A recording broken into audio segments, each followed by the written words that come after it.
আসসালামু আলাইকুম। এ কেমন পরিবর্তিত বাংলাদেশ, যে বাংলাদেশের জনমানুষের কোনো নিরাপত্তা নেই।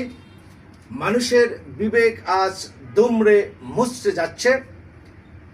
এদেশের চাঁদাবাজদের দৌরত্ব আজ বেড়ে গিয়েছে। মানুষ সাধারণ নিরাপত্তাটুকু পাচ্ছে না। মানুষ বাসা থেকে বাইরে বের হয়ে বাসায় ফিরে যেতে পারবে কিনা তার কোনো নিশ্চয়তা নেই। পাশাপাশি এদেশে যে মব জাস্টিস সেটা বেড়ে চলছে, যেটা আসলে একটি স্বাধীন সার্বভৌম দেশে এটা কখনো কাম্য নয়।